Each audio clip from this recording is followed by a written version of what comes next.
ایک اور اہم خبر دیں، پنجاب میں بڑھتی گرمی اور ہیٹ ویو کا خدشہ۔ اسی تناظر میں پنجاب حکومت کا اسکولوں میں 28 مئی سے چھٹیاں دینے کا یہ فیصلہ سامنے آ رہا ہے۔ وزیر اعلیٰ پنجاب مریم نواز نے فیصلے کی منظوری دے دی ہے۔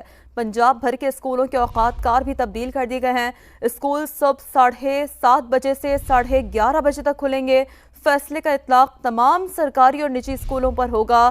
تو ہیٹ ویو کے تناظر میں ایک اہم فیصلہ سامنے آیا ہے۔ اسکولز کے اوقات کار کے حوالے سے پنجاب میں بڑھتی گرمی اور ہیٹ ویو کا خدشہ۔ اسی تناظر میں پنجاب حکومت کا اسکولوں میں 28 مئی سے چھٹیاں دینے کا فیصلہ۔ وزیر اعلیٰ پنجاب مریم نواز نے فیصلے کی منظوری دے دی ہے۔ پنجاب بھر کے اسکولوں کے اوقات کار تبدیل کر دیے گئے ہیں۔ اسکول صبح 7:30 بجے سے 11:30 بجے تک کھلیں گے۔ فیصلے کا اطلاق تمام سرکاری اور نجی اسکولوں پر ہوگا۔ پنجاب بھر کے اسکولوں کے اوقات کار بھی تبدیل کر دیے گئے ہیں۔ اسکول صبح 7:30 بجے سے 11:30 بجے تک کھلیں گے۔ فیصلے کا اطلاق تمام سرکاری اور نجی اسکولوں پر ہوگا۔ تو ہیٹ ویو کے تناظر میں ایک اہم فیصلہ سامنے آیا ہے۔ اسکولز کے اوقات کار کے حوالے سے پنجاب میں بڑھتی گرمی اور ہیٹ ویو کا خدشہ۔ اسی تناظر میں پنجاب حکومت کا اسکولوں میں 28 مئی سے چھٹیاں دینے کا فیصلہ۔ وزیر اعلیٰ پنجاب مریم نواز نے فیصلے کی منظوری دے دی ہے۔ پنجاب بھر کے اسکولوں کے اوقات کار تبدیل کر دیے گئے ہیں۔ اسکول صبح 7:30 بجے سے 11:30 بجے تک کھلیں گے۔ فیصلے کا اطلاق تمام سرکاری اور نجی اسکولوں پر ہوگا۔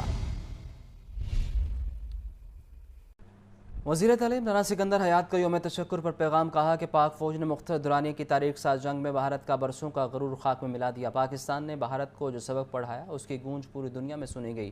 پاک افواج کو خراج تحسین پیش کرتا ہوں۔ عاطف پرویز سے مزید جانتے ہیں، بتائیے عاطف۔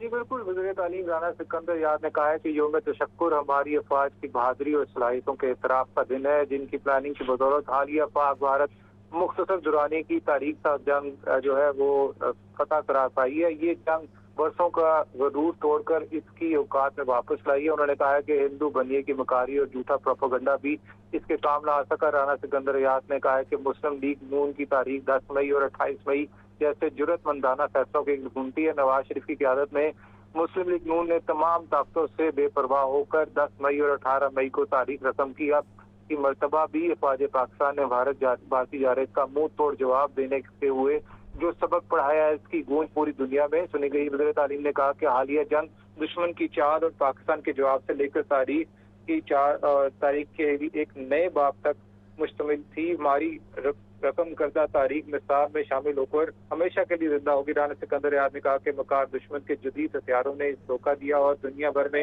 بھارت کا تماشا بنا۔ وزیر تعلیم نے مزید کہا کہ تاریخ ہتھیاروں کی تعداد نہیں بلکہ حوصلوں کی بلندی سے بنتی ہے۔ میدان عمل میں صرف ہتھیار ہی نہیں، جذبہ اور عزم بھی لازمی ہوتا ہے، مگر ہمارا دشمن بھارت حوصلے، جذبے اور عزم جیسی نعمتوں سے محروم ہے۔ وزیر تعلیم رانا سکندر نے پاکستان کو بچانے پر پاک فوج کو خراج تحسین بھی پیش کیا۔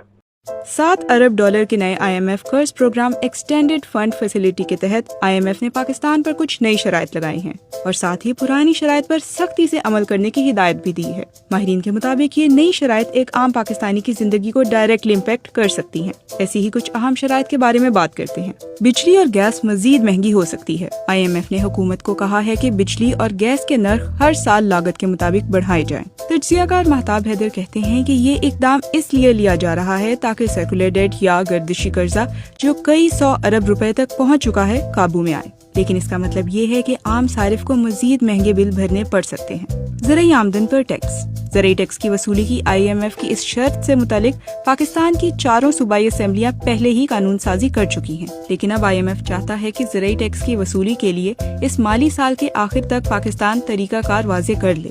ماہرین کے مطابق ٹیکس کا یہ نظام چھوٹے کسان کے لیے الجھن اور مالی بوجھ کا باعث بن سکتا ہے۔ استعمال شدہ گاڑیوں کی درآمد پر چھوٹ۔ IMF کی جانب سے پاکستان کو کہا گیا ہے کہ وہ پارلیمان میں قانون سازی کے ذریعے استعمال شدہ گاڑیوں کی کمرشل امپورٹ پر پابندی ختم کرے، جو ابتدائی طور پر 5 سال سے کم استعمال ہونے والی گاڑیوں کی درآمد پر پابندیوں کے خاتمے کے لیے ضروری ہے۔ یہ قانون سازی جولائی کے آخر تک کرنا ہوگی۔ آٹو شعبے کے ماہر مشہود علی خان نے اس سلسلے میں کہا کہ IMF کی شرط پر عمل کرنے سے گاڑی سستی ہونے کا انحصار ڈیلر پر ہے کہ وہ کار کتنی سستی فروخت کرتا ہے، لیکن اس سے مقامی آٹو انڈسٹری اور آٹو پارٹس کا شعبہ شدید متاثر ہو سکتا ہے۔